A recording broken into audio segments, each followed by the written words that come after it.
तो साथियों, वो भोले हैं, वो सबके प्यारे हैं, वो सबके दुख हरने वाले हैं। वो इतने भोले हैं कि वो भेद नहीं करते, चाहे वो मनुष्य हो, चाहे देवता हो, चाहे हो वो राक्षस।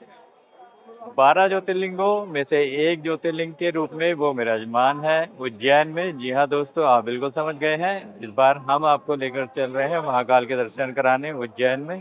तो चलिए दोस्तों, मेरे साथ शुरू कीजिए और आगे बढ़िए। साथियों, सृष्टि की शुरुआत से पहले न आकाश था, न धरा, न दिन थी, न रात। चारों तरफ बस अंधकार ही अंधकार फैला था। तभी परमपिता ब्रह्मा ने किया सृष्टि का सृजन। सृष्टि का सृजन करके उन्हें परम आनंद की अनुभूति हुई। वो अपने आप पे काफ़ी गर्व करने लगे और वो पहुँचे भगवान विष्णु के पास और बोले, मैं ही हूँ सबसे महान, मैं ही हूँ सबसे श्रेष्ठ। विष्णु जी मुस्कुराए और बोले, हे ब्रह्मा, आप तो मेरी नाभि से निकले कमल से उत्पन्न हुए हैं, फिर मुझसे बड़े कैसे हो सकते हैं। यहीं से दोनों में विवाद बढ़ने लगा और दोनों झगड़ने लगे। अचानक तभी उनके बीच एक दिव्य प्रकाश स्तंभ प्रकट हुआ, जिसका ना कोई आदि था ना अंत। तय हुआ, जो इसका छोर ढूंढ लेगा वही श्रेष्ठ कहलाएगा। विष्णु वराह रूप धारण कर पाताल की ओर गए और ब्रह्मा जी बनकर हंस निकल पड़े ऊपर की ओर। तभी हंस बने ब्रह्मा जी को केतकी का पुष्प आकाश से गिरते हुए दिखाई देता है। उनके मन में एक विचार आता है और वो आते हैं विष्णु जी के पास और कहते हैं, मैंने पा लिया है इसका चोर और केतकी का पुष्प इसका गवाह है। केतकी का पुष्प भी हामी भरता है। भगवान शिव जो सब पीछे से देख रहे थे, तभी अचानक वहाँ प्रकट होते हैं और कुपित होते हुए ब्रह्मा से बोलते हैं कि ब्रह्मा, आपने उल्लंघन किया है नियमों का, आपने बोला है झूठ, इसकी आपको सज़ा मिलेगी और साथ के साथ केतकी का फूल भी सजा पाएगा। भगवान शिव ब्रह्मा को श्राप देते हैं कि आज के बाद उनकी कहीं पर भी पूजा नहीं होगी और साथ ही साथ केतकी के फूल को भी श्राप दिया जाता है कि वो कभी भी शिव की पूजा में कभी स्वीकार नहीं किए जाएंगे। ये कारण है कि ब्रह्मा जी आज कहीं भी पूजने नहीं है और केतकी का पुष्प कभी भी नहीं चढ़ाया जाता है भगवान शिव को। ब्रह्मा को अपनी गलती का एहसास हुआ और उन्होंने क्षमा मांगी। उसके बाद से ही ये प्रकाश स्तंभ भगवान शिव के रूप में पूजा जाता है, भगवान के शिवलिंग के रूप में पूजा जाता है। यही शिवलिंग 12 ज्योतिर्लिंगों के रूप में आज पृथ्वी पर मौजूद है।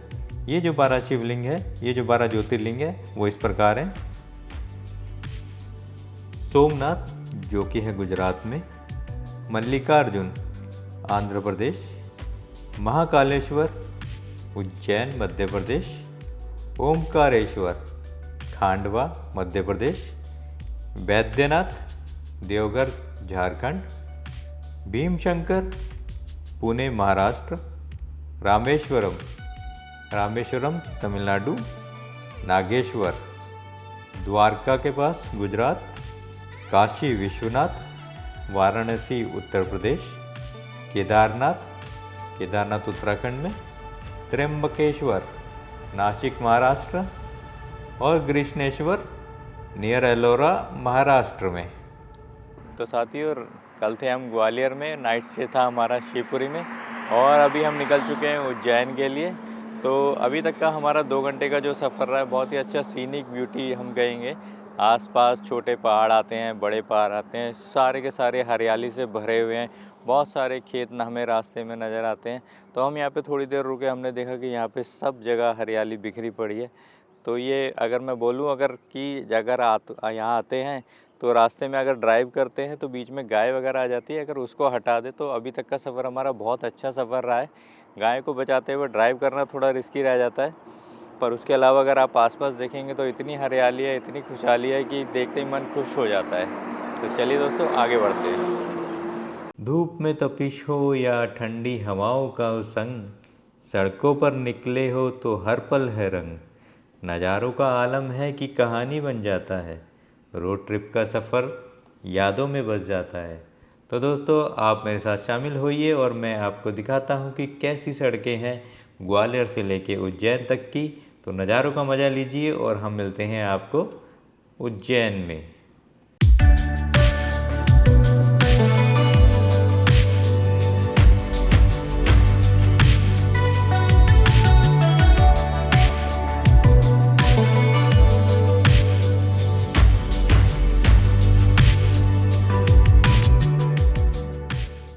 तो साथियों, नज़ारों का मज़ा लेते लेते हम पहुंच गए हैं उज्जैन महाकाल की नगरी जय शिव शंभू। और जब आप आते हैं तो यहाँ पर ये है यहाँ का पार्किंग एरिया। ये काफ़ी बड़ी पार्किंग है जहाँ पर बहुत सारी गाड़ियाँ एक बार में पार्क हो जाती है। अगर आप यहाँ पर आते हैं तो अपनी गाड़ी यहाँ पर ही पार्क करेंगे और इसके बाद आप पैदल ही बढ़ेंगे महाकाल के दर्शन करने के लिए। अगर आप यहाँ पर आते हैं तो टू व्हीलर के लिए आपको 4 घंटे के 10 रुपये और 4 घंटे के बाद हर घंटे के 5 रुपये देने हैं। इसी तरह फोर व्हीलर के लिए 30 रुपये आपको 4 घंटे के देने हैं और हर 2 घंटे के बाद आपको 15 रुपये देने हैं। आप चाहें तो इसको पॉज कर बाकी चीज़ों की भी जानकारी ले सकते हैं पार्किंग की। इसके अलावा अगर आप यहाँ आते हैं तो उज्जैन जंक्शन यहाँ का नियरेस्ट रेलवे स्टेशन रहेगा आपके लिए। रेलवे स्टेशन से मंदिर की दूरी मात्र 2 किलोमीटर की है, जो आप ऑटो रिक्शा वगैरह से आराम से तय कर सकते हैं। इसके अलावा उज्जैन इंदौर से लगभग 55 किलोमीटर, भोपाल से 190 किलोमीटर दूर है। राष्ट्रीय राजमार्ग के जरिए बस, टैक्सी या निजी गाड़ी से आसानी से यात्रा की जा सकती है। इसके अलावा नज़दीकी हवाई अड्डा इंदौर का देवी अहिल्याबाई होलकर एयरपोर्ट है, जो कि लगभग 57 किलोमीटर दूरी पर है। तय करने में लगेगा आपको तकरीबन 1 घंटा 40 minute as per the traffic. इन जानकारियों के हिसाब से आप अपना यहाँ पर आना प्लान कर सकते हैं। पार्किंग एरिया से निकलकर ही जब आप जाते हैं आगे की तरफ तो थोड़ी ही दूर पर कुछ कदमों के बाद आपको यहाँ पर मार्केट दिखना शुरू हो जाएगा। महाकाल मंदिर के बाहर का यह बाजार सचमुच अद्भुत है।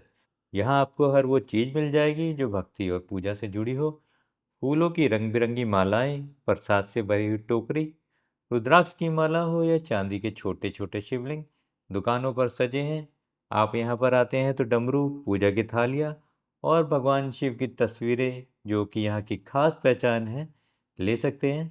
यहाँ तक कि बच्चों के लिए छोटे छोटे खिलौने और सोविनियर्स भी आपको यहाँ पर मिल जाते हैं, जिन्हें यात्री अपने साथ यादगार के तौर पर लेकर जाते हैं। यह बाजार सिर्फ सामान बेचने की जगह नहीं, बल्कि श्रद्धालुओं की आस्था और भक्ति को और गहरा करने का माध्यम है। साथियों, थोड़ी देर की चहलकदमी के बाद ही हम पहुंच गए हैं महाकाल के मंदिर के प्रांगण में। और ये जो सामने एरिया है, यहाँ पर आप जमा कराते हैं जूते और उसके बगल में ही क्लॉक काउंटर भी है। और ये जो 3 तंबू दिखाई दे रहे हैं, यहाँ से होती है वीआईपी एंट्री। आज हमारी किस्मत अच्छी थी कि आज वीआईपी एंट्री खुली हुई है, तो आज मैं आपको वीआईपी एंट्री के थ्रू लेकर चलता हूँ महाकाल के मंदिर की तरफ और फिर आगे मैं आपको इसके बारे में बताऊँगा। तो साथियों, अगर आप वीआईपी दर्शन करना चाहते हो तो वीआईपी दर्शन के लिए आपको 250 रुपये प्रति व्यक्ति देना पड़ता है। आप आते हैं वीआईपी दर्शन करने तो इस गलियारे से होते हुए, जैसे कि यहाँ पे लिखा हुआ है श्री महाकालेश्वर मंदिर, इस गलियारे से होते हुए आप जाएंगे इसके अगले पड़ाव पर। अगले पड़ाव पर आप यहाँ पर पहुँच जाएंगे, जहाँ पर बहुत सारी रेलिंग लगी है जिससे गुजरते हुए लोग आगे जाते हैं। क्योंकि महाकालेश्वर में पूरी दुनिया से लोग आते हैं, तो उज्जैन में जो रहने वाले लोग हैं उनके लिए प्लस वीआईपी लोगों के लिए शीघ्र दर्शन वाला कॉरिडोर बनाया गया है। आज हमारी किस्मत अच्छी थी कि हमें इस कॉरिडोर की फ्री एक्सेस मिल गया। तो हम इस कॉरिडोर से जब आगे बढ़ते हैं तो अब ये जो कॉरिडोर है, आप यहाँ पर देखेंगे कि यहाँ पर बहुत सारी पेंटिंग्स लगी है, जहाँ इन पेंटिंग्स में दिखाया गया है कि भगवान शिव की शादी हो रही है, साधुगण भूतगण उनकी बारात में आए हुए हैं। तो इस कॉरिडोर से जब हम आगे गुजरते हैं तो इस गलियारे से होते हुए जब हम आगे बढ़ते हैं तो हम पहुंच जाते हैं मंदिर के मेन प्रांगण में, मेन दर्शन गृह में, जहां पर भगवान शिव की आराधना की जाती है पुजारियों के द्वारा। तो आप देखिए कुछ ऐसा रहता है यहाँ पर माहौल। अगर हम कैलकुलेट करें तो हमें अंदर तक आने के लिए अभी तक मात्र 15 मिनट ही यहाँ पर लगे थे। हम यहाँ पर थोड़ी देर भगवान जी के दर्शन करेंगे और फिर इसके बाद हम बढ़ेंगे आगे। साथियों, ये तो आप जानते हैं कि महाकालेश्वर मंदिर भारत के 12 ज्योतिर्लिंगों में एक है। का ये जो मंदिर है ये एक स्वयंभू मंदिर है, मतलब कि स्वयं भूमि से उत्पन्न हुआ शिवलिंग है। ये मंदिर काफी भव्य है और दक्षिण मुखी यानी कि साउथ फेसिंग होने के कारण भी महाकालेश्वर महादेव का ये जो मंदिर है काफी पुण्यदायी बोला जाता है। ये भी कहा जाता है कि यहाँ पर दर्शन करने से ही मोक्ष की प्राप्ति भी हो जाती है। साथियों, महाकाल को भोले शंकर भी कहा जाता है, क्योंकि वो काफी भोले हैं। वो इतने भोले हैं कि वो भेद नहीं करते हैं, चाहे वो असुर हो, चाहे वो हो देवता, और चाहे वो मनुष्य, वो सभी से प्रसन्न हो जाते हैं। थोड़ा सा भस्म से भी आप उनको प्रसन्न करते हैं। तो यहाँ पर भगवान जी की भस्म आरती होती है, जिसकी टाइमिंग है सुबह 4 बजे। इसके लिए आपको ऑनलाइन स्लॉट्स बुक कराने पड़ते हैं। सुबह 4 बजे की भस्म आरती के लिए आपको रात को 2 बजे से ही यहाँ पर आना पड़ेगा, ताकि आप टाइम पर भस्म आरती के लिए अवेलेबल हो पाएँ। भस्म आरती के लिए 100 रुपये ऑफलाइन और 200 रुपये आपकी ऑनलाइन यहाँ पर फीस रहती है दोस्तों। तो साथियों, शीघ्र दर्शन का लाभ उठाकर अब हम जा रहे हैं अपने अगले पड़ाव की ओर। अगले पड़ाव में मैं आपको लेकर जाऊंगा यहाँ के सेंटम सेंटोरियम, जिसको कि महाकाल लोक भी कहा जाता है। तो साथियों, आप यहाँ आए तो महाकाल लोक के भी दर्शन कीजिए। जब आप प्रवेश करते हैं तो नंदी द्वार और पिनाकी द्वार आपका स्वागत करते हैं। उज्जैन के हृदय में स्थित महाकाल लोक एक दिव्य और भव्य गलियारा है, जो हर भक्त को शिवमय कर देता है। लगभग 900 मीटर लंबा और 25 फीट चौड़ा यह मार्ग 108 सुंदर पत्थरों से सुसज्जित है। आप यहाँ आते हैं तो बैटरी चालित रिक्शा से भी आप यहाँ पर घूम सकते हैं। पूरे परिसर में लगभग 190 मूर्तियां हैं और 50 से ज़्यादा यहाँ पर चित्र दर्शाए गए हैं, जिन्हें देश भर के शिल्पकारों ने अपने हाथों से गढ़ा है। शिवलीला का वर्णन करती ये मूर्तियाँ दिखाती है हलाहल विष, रावण ने उठाया है कैलाश को, भगवान शिव और पार्वती, और ऐसे ही यहाँ पर अनगिनत मूर्तियाँ यहाँ पर बनाई गई हैं, जो कि भगवान शिव की लीलाओं का आपको दर्शन देती है। तो आप यहाँ पर आएँ और एक बार ज़रूर विजिट करें। एक मस्ट विजिट जगह है यहाँ पर सेंटम सेंटोरियम। अगर आप यहाँ पर आते हैं, और सुबह जैसा नज़ारा है उससे ज़्यादा अच्छा नज़ारा आपको शाम और रात को यहाँ पर देखने को मिलेगा। तो अगर आप आएँ तो इस प्रकार से आप प्लान करें कि आप शाम को यहाँ पर एंटर हो और रात को यहाँ पर थोड़ा टाइम बिता सकें। तो साथियों, इसी के साथ हम अपना ये वीडियो यहीं पर एंड करते हैं। अगर आपको ये वीडियो पसंद आए तो प्लीज़ लाइक कीजिए, सब्सक्राइब कीजिए और साथ ही साथ शेयर भी कीजिए हमारे इस वीडियो को, ताकि हमें मोटिवेशन मिलता रहे इसी तरह के और वीडियो आपके साथ लेकर आते रहने का। धन्यवाद।